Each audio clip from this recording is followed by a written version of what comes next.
জেলা প্রশাসকের কার্যালয়াধীন উপজেলা নির্বাহী অফিসারের কার্যালয় সমূহে নিয়োগ বিজ্ঞপ্তি প্রকাশিত হয়েছে।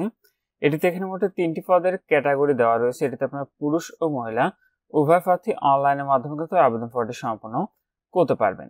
তো এটিতে কিভাবে আপনারা অনলাইনে আবেদনটি করবেন, পরীক্ষার জন্য কত টাকা ফি জমা দিতে হবে, কোন পদের জন্য আপনার কি শিক্ষাগত যোগ্যতার প্রয়োজন হবে, সম্পূর্ণ আজকের ভিডিওতে আপনাদেরকে জানিয়ে দেবো। আপনারা সম্পূর্ণ ভিডিওটি দেখতে থাকুন। নিয়োগের 1 নম্বর পদটি রয়েছে অফিস সহায়ক, যেটিতে পদের সংখ্যা রয়েছে 10টি। এটিতে আবেদনের ক্ষেত্রে আপনাদের শিক্ষাগত যোগ্যতার উপর মাধ্যমিক স্কুল সার্টিফিকেট বা সমান পরীক্ষা আপনি উত্তীর্ণ হলে আবেদন করতে পারবেন।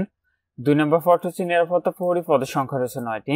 এটিতে কোনো স্বীকৃত বোর্ড হতে মাধ্যমিক স্কুল সার্টিফিকেট বা সমান পরীক্ষা উত্তীর্ণ হলে আবেদন করতে পারবেন। এবং পরিচ্ছন্নতা কর্মী যে পদটি রয়েছে, পদের সংখ্যা রয়েছে 6টি। এটিতে কোনো স্বীকৃত বোর্ড হতে জুনিয়র স্কুল সার্টিফিকেট বা সমান পরীক্ষা আপনি উত্তীর্ণ হলে আবেদন করতে পারবেন। তো নিচের অংশে আপনাদের আবেদন সংক্রান্ত শর্তাবলী দেওয়া রয়েছে। 1 নম্বরতে রয়েছে প্রার্থীকে অবশ্যই বাংলাদেশের নাগরিক ও চাঁদপুর জেলার স্থায়ী বাসিন্দা হতে হবে এবং বিবাহিত মহিলা প্রার্থীর ক্ষেত্রে স্বামীর স্থায়ী ঠিকানা আপনাদের উল্লেখ করতে হবে। তো অনলাইনে কিভাবে আবেদনটি করবেন সেই নিয়মাবলী এবং শর্তাবলী নিচের অংশে এখানে দেওয়া রয়েছে।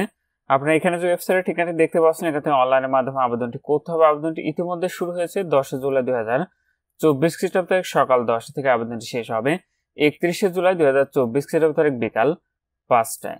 তো আপনাদের পরীক্ষার ফিটি নির্ধারণ করা হচ্ছে সেটা হলো 112 টাকা, যেটি আপনি টেলিটক প্রিপেইড মোবাইল নাম্বার থেকে SMS এর মাধ্যমে খুব সহজে পরিশোধ করতে পারবেন। আর আপনারা আমাদের মাধ্যমে আবেদন করাতে চাচ্ছেন, আমাদের হোয়াটসঅ্যাপ নাম্বারে যোগাযোগ করবেন।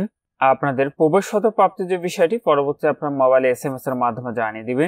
তখন আপনার নির্ধারিত এই ওয়েবসাইট থেকে খুব সহজে আপনাদের প্রবেশপত্রগুলো ডাউনলোড করে নিতে পারবেন।